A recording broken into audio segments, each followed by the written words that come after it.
Ketika Belarusia membuka perbatasan dengan Polandia sehingga terjadi migrasi manusia ke arah Polandia dari Belarusia, maka komentar Bosman, jago nih Putin. Kampret, kapan Indonesia punya pemimpin negara seperti Putin atau seperti Xi Jinping ketika mengelola negara dapat mengangkat Indonesia ke tingkat dunia. Ngimpi banget dah. Kita semua tahu ambisi Putin ambil Ukraina. Kita sudah rinci mengapa Putin mau menganeksasi Ukraina. Yang jadi pertanyaan selanjutnya adalah bagaimana cara Putin mengambil Ukraina. Tidak seluruh Ukraina, tidak sampai Kiev, hanya sebagian Ukraina. Maka Putin melakukan banyak manuver trisula yang menarik. Pertama, Belarusia yang merupakan negara perbatasan Rusia yang pemimpin Belarusia adalah sekutu Putin, mulai bermain mengganggu Polandia. Belarus dibikin atau dikonflikkan dengan Polandia sehingga warga Belarusia hijrah migrasi keluar Belarusia ke Polandia. Tujuannya ya pastinya membuat tentara NATO dari Eropa Barat mau ke Ukraina jalan darat jadi nggak bisa. Mau masuk lewat Belarusia ya bakal tidak dikasih karena lagi konflik.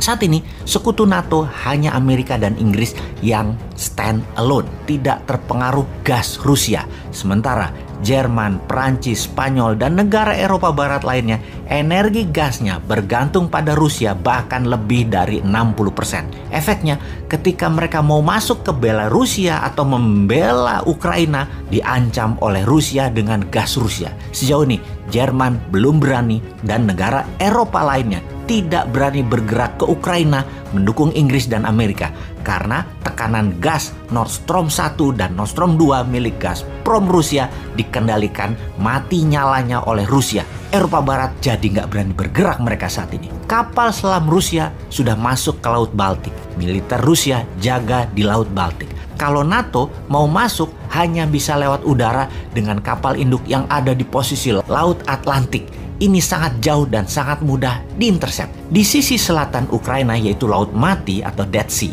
ada negara Turki yang merupakan sekutu Putin. Erdogan sejak dikudeta Amerika yang digagalkan oleh Rusia menggunakan Rusia sekarang sebagai sekutu utamanya. Balik badan dari Amerika itu Turki. Jadi NATO menyerang Rusia atau Ukraina dari selatan, pasti Turki tidak akan kasih wilayah udaranya ke NATO. NATO hanya bisa masuk dari Gibraltar atau dari Italia yang pasti kejauhan. Dari Samudra Atlantik, dari Swedia atau dari Jerman juga nggak gampang. Ukraina saat ini sitting duck bagai bebek yang tinggal dieksekusi oleh Rusia. Sulit untuk menolong Ukraina. Strategi hebat Putin sulit dilawan. Ukraina mangsa lemah yang tidak ada yang bisa menolong dari cengkraman Rusia. Lewat udara sudah diblok di Polandia dan Belarusia.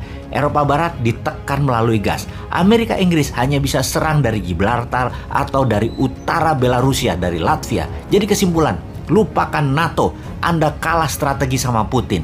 Apa efek perang Ukraina tersebut? Kita semua tahu harga minyak mentah di tahun 2021 naik 50% menjadi di harga sekarang sekitar $77 per barelnya. Setiap kenaikan $1, Rusia untung mendekati angka $1 billion per harinya dari minyak tersebut. Ketegangan Ukraina akan membuat minyak mentah dan harga gas naik. Ditarget naik 20%-an dari nilai sekarang ke arah $100 per barelnya. Rusia untung dari dua sisi, untung dari harga minyak dan gas, serta dapat Ukraina kalau perang terjadi antara sekutu versus Rusia. Rusia saat ini di atas angin. Di sisi lain, perang pasti berlangsung cepat. Rusia pasti tidak ambil Kiev, tapi mungkin sampai perbatasan Kiev. Lalu dunia akan resesi, slow down ekonominya ketika harga minyak ke $100 per barel. Slowdown ekonomi jadi berkepanjangan setelah COVID membuat manufaktur industri melambat. Ditambah perang Ukraina di ujung mata. Perang Ukraina akan berefek memukul ekonomi dalam negeri Tiongkok pastinya. Sebagai negara produsen yang minyak BBM importnya hingga 90% yang semua didapat dari luar Tiongkok. Hal ini yang membuat Xi Jinping makin tidak populer, dan untuk populer Xi Jinping pasti meniru Putin, yaitu bangkitkan nasionalisme dan serbu Taiwan. Kedua perang tersebut sudah diprediksi sejak 2019 dalam kitab Sontoloyo yang berjudul Mardigu Nation.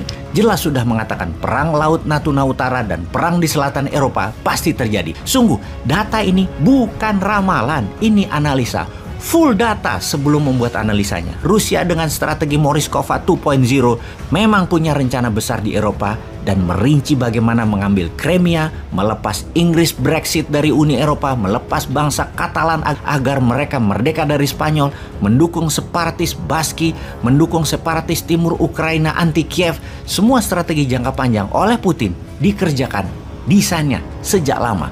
Sejak tahun 2013 di sisi Xi Jinping dengan obor untuk mencaplok sumber daya alam suatu negara yang ditukar dengan infrastruktur yang 100% berbahan Tiongkok. Strategi Tiongkok selanjutnya adalah mengambil balik Macau, mengambil Hong Kong, dan mengambil Taiwan adalah mimpi Xi Jinping yang terus dimatangkan untuk menjadikan Tiongkok one nation, one system. Karena itu, kita harus mendesain, memanfaatkan peluang untuk menjadi negara besar, menyalip di tikungan selagi gajah dengan gajah berperang di mana-mana.